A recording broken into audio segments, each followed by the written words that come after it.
शुक्लांबरधरं विष्णुं शशिवर्णं चतुर्भुजं प्रसन्नवदनं ध्यायेत् सर्वविघ्नोपशान्तये। व्यासं वसिष्ठनप्तारं शक्तै पौत्रमकल्मषं पराशरात्मजं वन्दे शुकतातं तपोनिधिं। व्यासाय विष्णुरूपाय व्यासरूपाय विष्णवे नमो वै ब्रह्मनिधये वासिष्ठाय नमो नमः। अविकाराय शुद्धाय नित्याय परमात्मने सदैकरूपरूपाय विष्णवे सर्वजिष्णवे। यस्य स्मरणमात्रेण जन्म संसारबन्धनात् विमुच्यते नमस्तस्मै विष्णवे प्रभविष्णवे।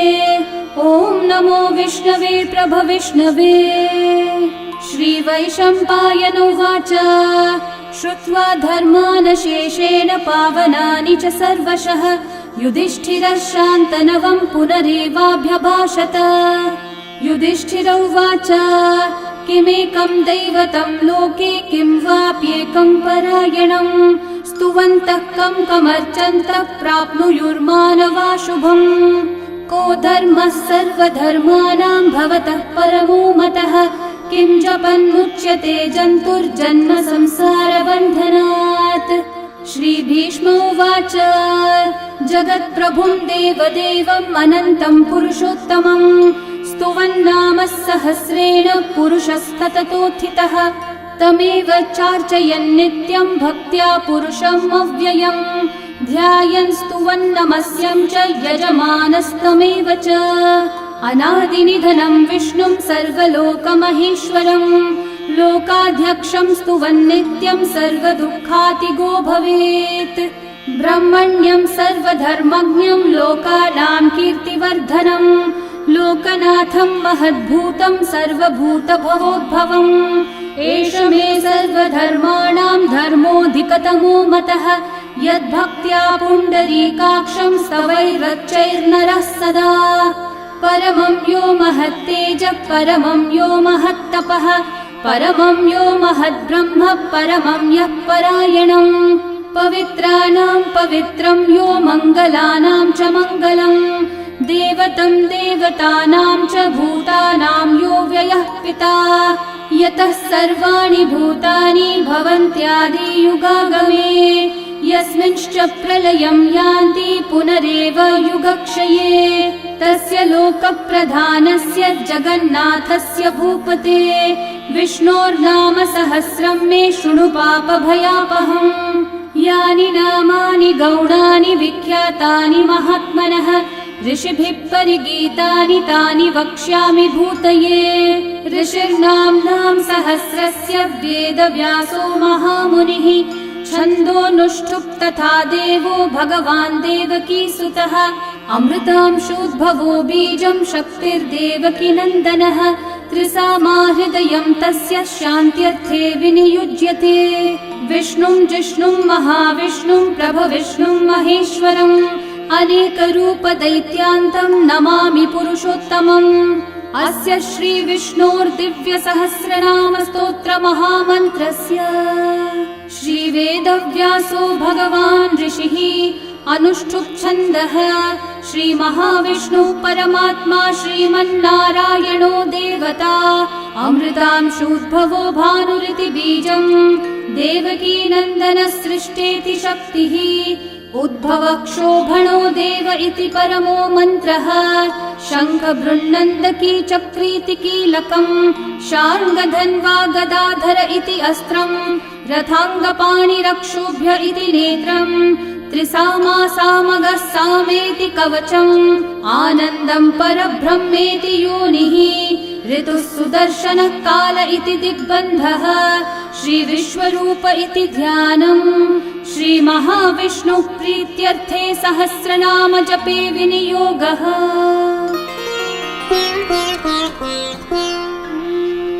ध्यानम् क्षीरोधन्वत्प्रदेशे शुचिमणिविलसत्सैकते मौक्तिकानां माला क्लृप्तासनस्थस्फटिकमणिनिभैर्मौक्तिकैर्मण्डिताङ्गः शुभ्रैरभ्रैरतभ्रैरुपरि विरचितैर्मुक्तपीयूषवर्षैः आनन्देन पुनीयादरिनलिनगदा शङ्खपाणिर्मुकुन्दः भुःपादौ यस्य नाभिर्वियदसुरनिलश्चन्द्रसूर्यौ च नेत्रे कर्णावाशाः शिरौ द्योर्मुखमपि दहनो यस्य वास्तेयमब्धिः अन्तस्थं यस्य विश्वं सुरनरखगो भोगि गन्धर्वदैत्यैः चित्रं रम्यते त्रिभुवन विपुषं विष्णुमीशं नमामि।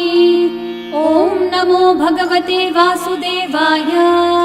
शान्ताकारं भुजगशयनं पद्मनाभं सुरेशं विश्वाधारं गगनसदृशं मेघवर्णं शुभाङ्गं लक्ष्मीकान्तं कमलनयनं योगिहृद्ध्यानगम्यं वन्दे विष्णुं भवभयहरं सर्वलोकैकनाथं मेघश्यामं पीतकौशेयवासं श्रीवत्साङ्कं कौस्तुभोद्भासिताङ्गं पुण्योपेतं पुण्डरीकायताक्षं विष्णुं वन्दे सर्वलोकैकनाथम् नमः समस्तभूतानामादिभूताय भूभृते अनेकरूपरूपाय विष्णवे प्रभविष्णवे सशङ्खचक्रं सकिरीटकुण्डलं सपीतवस्त्रं सरसीरुहेक्षणं सहारवक्षस्थलशोभिकौस्तुभं नमामि विष्णुं शिरसा चतुर्भुजम् छायायां पारिजातस्य हेमसिंहासनोपरि आसीनमम्बुदश्याममायताक्षम् अलङ्कृतम् चन्द्राननं चतुर्बाहुं श्रीवत्साङ्कितवक्षसं रुक्मिणी सत्यभामाभ्यां सहितं कृष्णमाश्रये। ॐ विश्वं विष्णुर्वषट्कारो भूतभव्यभवत्प्रभुः भूतकृद्भूतभृद्भावो भूतात्मा भूतभावनः भूतात्मा परमात्मा च मुक्तानां परमागतिः अव्ययः पुरुषः साक्षी क्षेत्रज्ञोऽक्षर एव च योगो योगविदां नेता प्रधानः पुरुषेश्वरः नारसिंहः वपुः श्रीमान् केशवः पुरुषोत्तमः सर्वः शर्वः शिवस्थाणोर्भूतादिर्निधिरव्ययः सम्भवो भावनो भर्ता प्रभवः प्रभुरीश्वरः स्वयंभू शम्भुरादित्यः पुष्कराक्षो महास्वनः अनादिनिधनो धाता विधाता धातुरुत्तमः अप्रमेयो ऋषिकेशः पद्मनाभोऽमरः प्रभुः विश्वकर्मा मनुस्त्वष्टा स्थविष्ठस्थविरो ध्रुवः अग्राह्यः शाश्वतः कृष्णो लोहिताक्षः प्रतर्दनः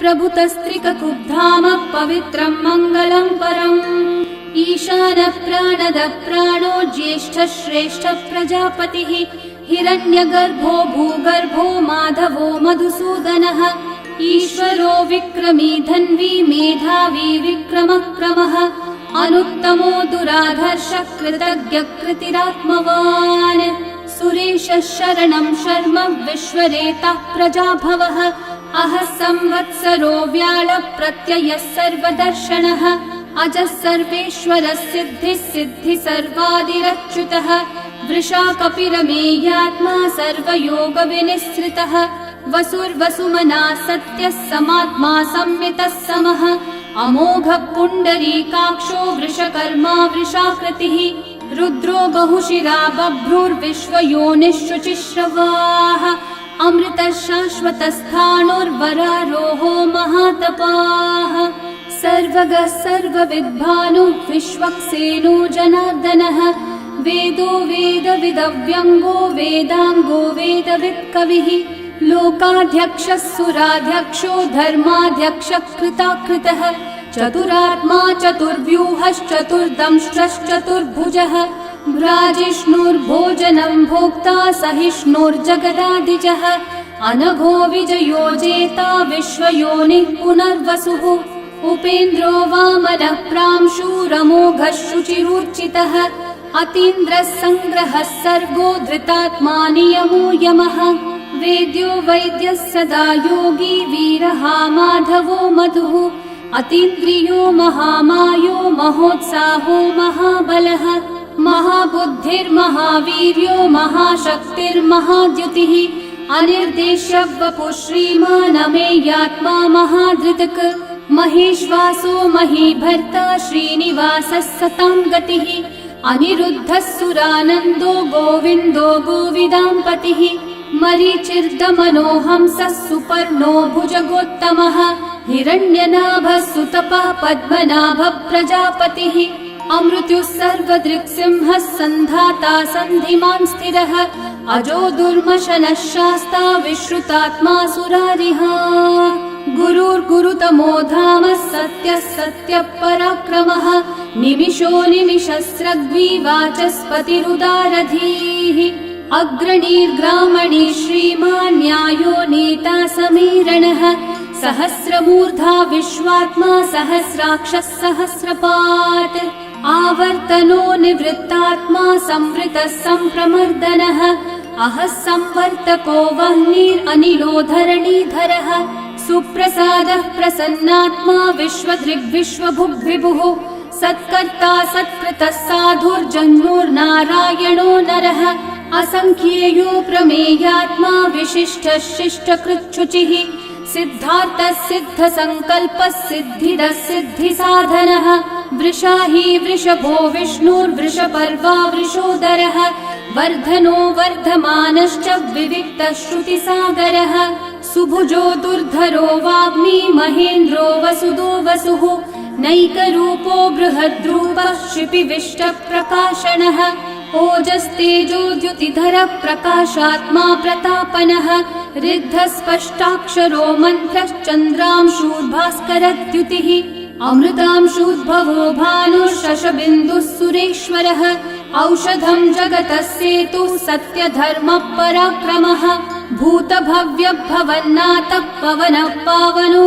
नलः कामः कामकृत्कान्तः कामः कामप्रदः प्रभुः युगादिकृद्युगावर्तो नैकमायो महाशनः अदृश्यो व्यक्तरूपश्च सहस्रजिदनन्तजित् इष्टो विशिष्टशिष्टेष्ठः शिखण्डी नहुषो वृषः क्रोधः क्रोधकृत्कर्ता विश्वबाहुर्महीधरः अच्युतः प्रथितः प्राणः प्राणदो वासवानुजः अपान्निधिरधिष्ठानम् अप्रमत्तः प्रतिष्ठितः स्कन्दः स्कन्दद्धरो धुर्यो वरदो वायुवाहनः वासुदेवो बृहद्भानुरादिदेवः पुरन्दरः अशोकस्थारणस्थारः शूरः शौरिर्जनेश्वरः अनुकूलः शतावर्तः पद्मी पद्मनिभीक्षणः पद्मनाभोरविन्दाक्षः पद्मगर्भः शरीरभृत् महर्धिरिग्धो वृद्धात्मा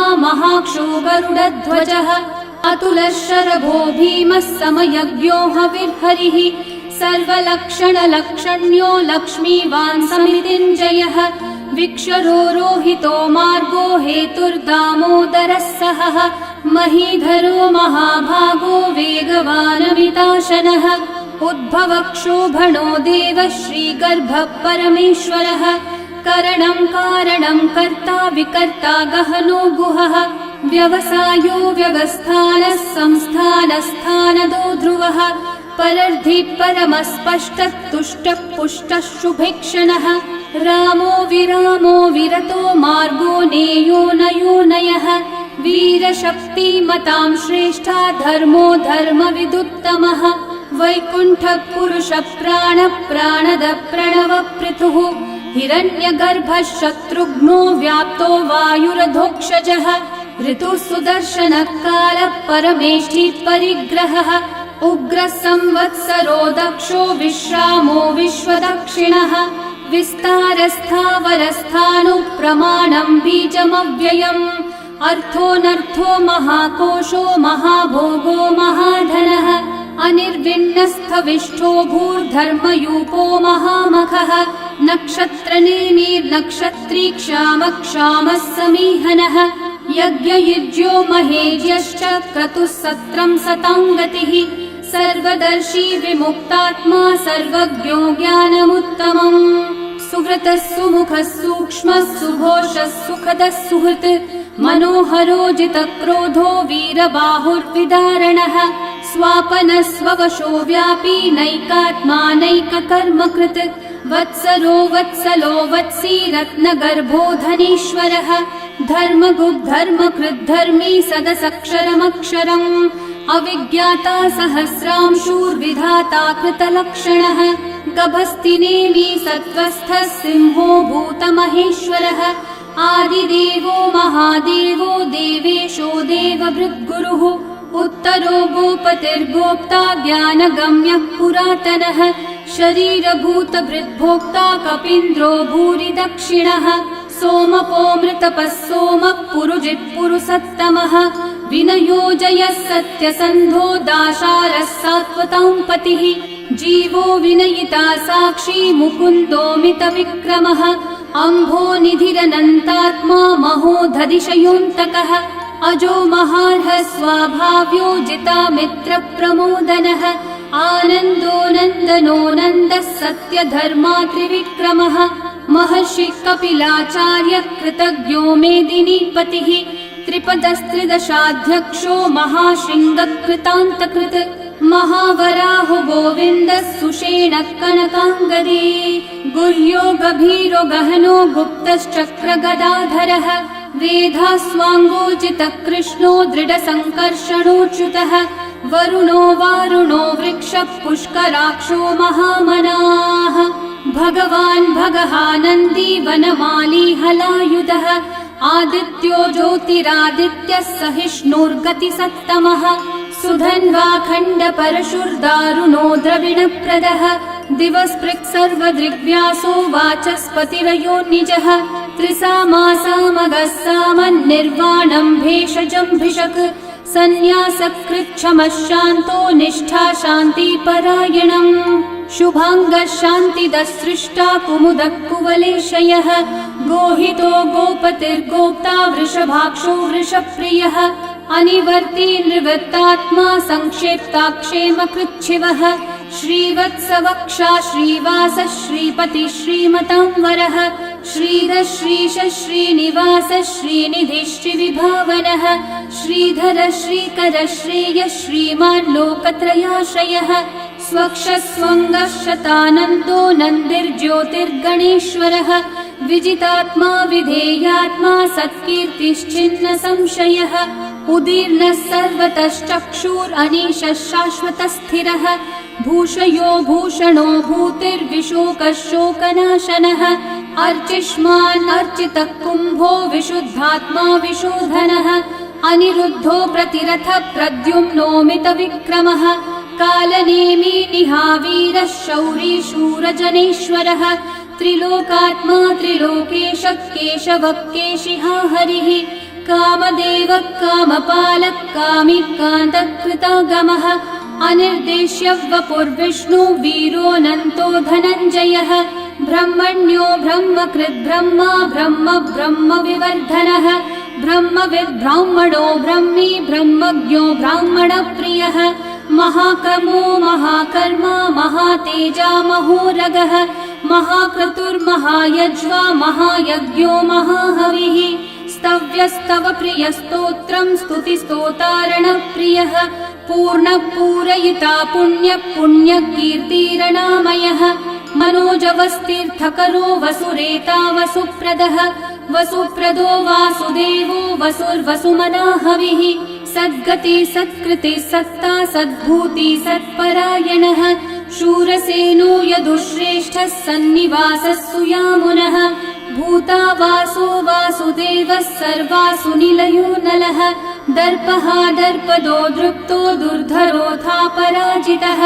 विश्वमूर्तिर्महामूर्तिर्दीप्तमूर्तिरमूर्तिमान् अनेकमूर्तिरव्यक्तः शतमूर्तिः एकोनैकः स वः किं यतत्पदमनुत्तमम् लोकबन्धुर्लोकनाथो माधवो भक्तवत्सलः सुवर्णवर्णो हेमाङ्गो वराङ्गश्चन्दनाङ्गदे वीरः विषमः शून्यो घृताशीरशलश्चलः अमानी मानदो मान्यो लोकस्वामी त्रिलोकधृक् सुमेधामेधजो धन्यः सत्यमेधाधराधरः तेजो वृषो द्युतिधरः सर्वशस्त्रभृताम्बरः प्रग्रहो निग्रहो व्यग्रो नैकः शृङ्गो गदाग्रजः चतुर्मूर्तिश्चतुर्बाहुश्चतुर्व्यूहश्चतुर्गतिः चतुरात्मा चतुर्भावश्चतुर्वेदविदेकपात् समावर्तो निर्वृत्तात्मा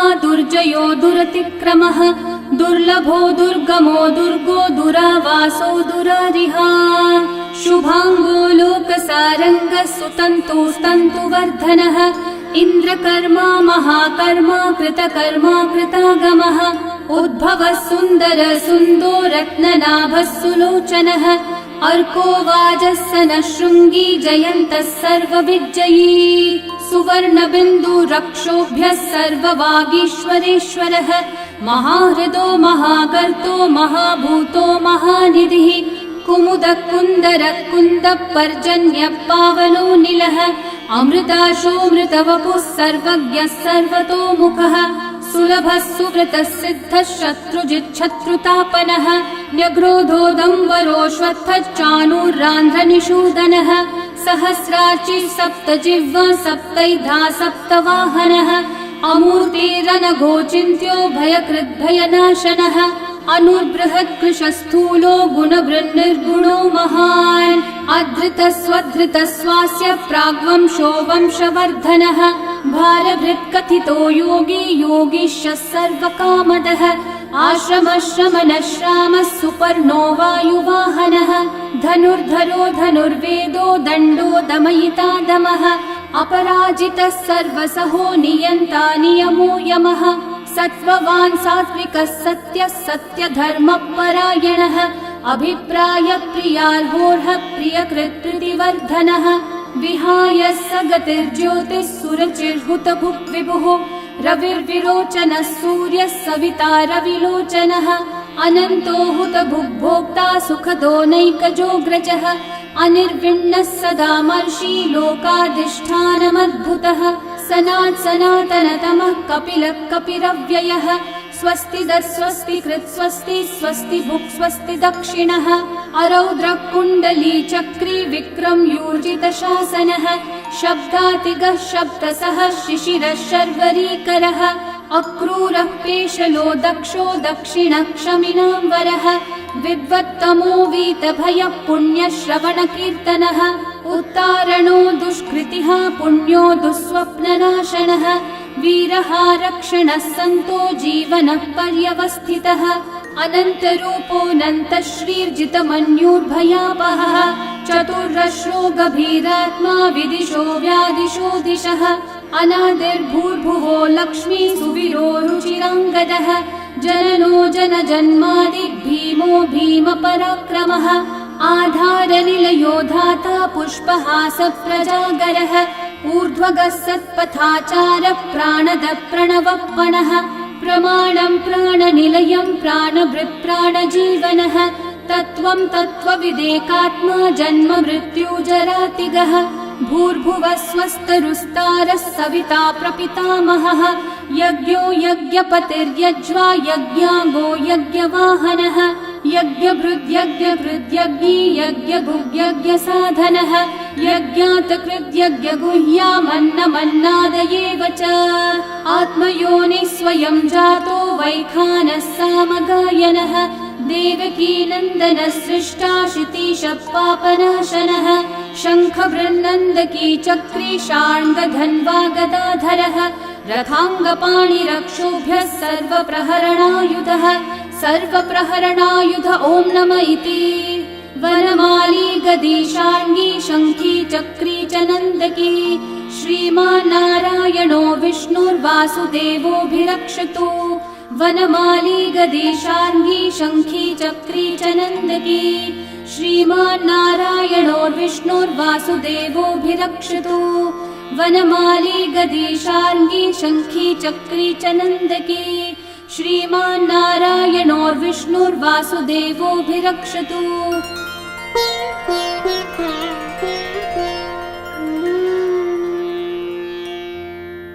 इतीदं कीर्तनीयस्य केशवस्य महात्मनः नाम्नां सहस्रं दिव्यानामशेषेण प्रकीर्तितम्।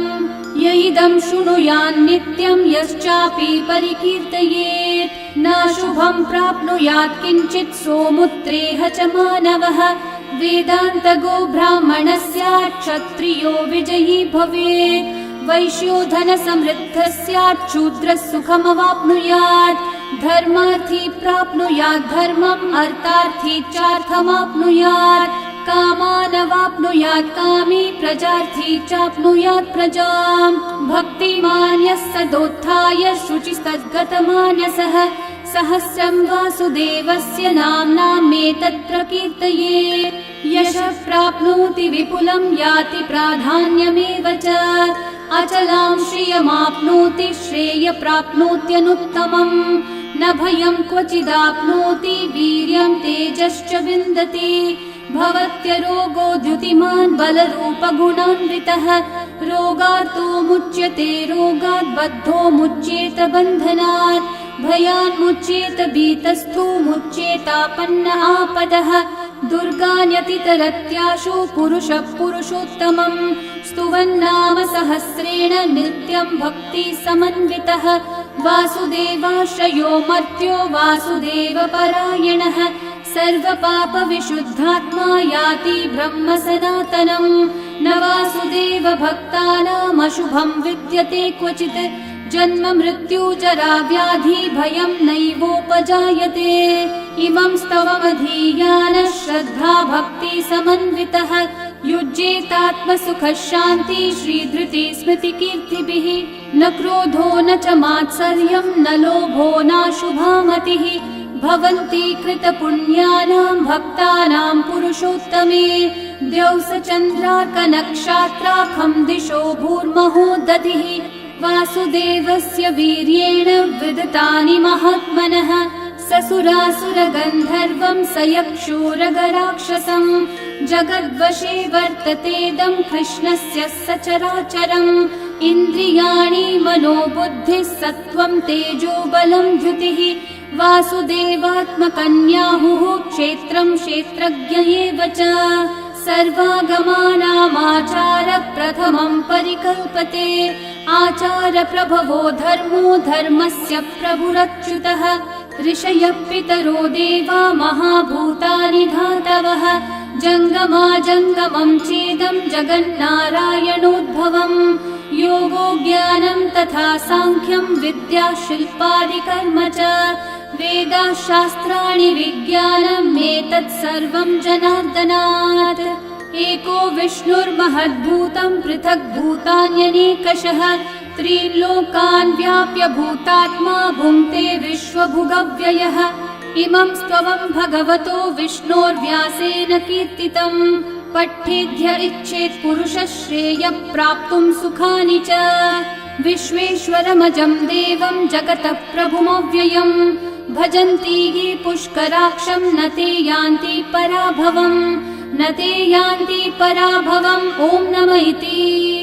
अर्जुनोवाच पद्मपत्रविशालाक्षः पद्मनाभः सुरोत्तम भक्तानामनुरक्तानां त्राता भव जनार्दन।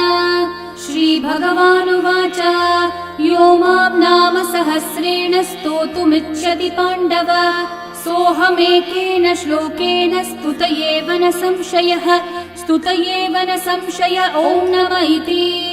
व्यास उवाच वासनाद्वासुदेवस्य वासितं भुवनत्रयम् सर्वभूतनिवासोऽसि वासुदेव नमोऽस्तु ते। श्रीवासुदेव नमोऽस्तु त। ॐ नमः इति। पार्वत्योवाच केनोपायेन लघुना विष्णोर्नाम सहस्रकम् पठ्यते पण्डितेर्नित्यं श्रोतुमिच्छाम्यहं प्रभो।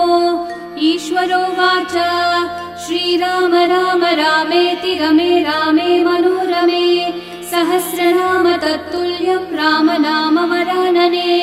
श्रीराम राम रामेति रमे रामे मनोरमे सहस्रनाम तत्तुल्यं राम नाम वरानने। श्रीराम राम रामेति रमे रामे मनोरमे सहस्रनाम तत्तुल्यं रामनाम वरानने श्रीरामनाम वरानन ॐ नम इति। ब्रह्म उवाच नमोऽस्त्वनन्ताय सहस्रमूर्तये सहस्रपादाक्षि शिरोरुबाहवे सहस्रनाम्ने पुरुषाय शाश्वते सहस्रकोटियुगधारिणे नमः। सहस्रकोटियुगधारिण ॐ नम इति। सञ्जय उवाच यत्र योगेश्वर कृष्णो यत्र पार्थो धनुर्धरः तत्र श्रीर्विजयो भूतिर्ध्रुवा नीतिर्मतिर्मम। श्रीभगवानुवाच अनन्याश्चिन्तयन्तो मा ये जनाः पर्युपासते तेषां नित्याभियुक्तानां योगक्षेमं वहाम्यहम्। परित्राणाय साधूनां विनाशाय च दुष्कृतां धर्म संस्थापनार्थाय सम्भवामि युगे युगे। आर्ता विषण्णा शिथिलाश्च भीता घोरेषु च व्याधिषु वर्तमानाः संकीर्त्य नारायण शब्दमात्रं विमुक्तदुःखा सुखिनो भवन्तु। कायेन वाचा मनसैन्द्रियैर्वा बुद्ध्यात्मना वा प्रकृते स्वभावात् करोमि यद्यत् सकलं परस्मै नारायणायेति समर्पयामि। श्री विष्णु सहस्रनाम स्तोत्रं सम्पूर्णम्।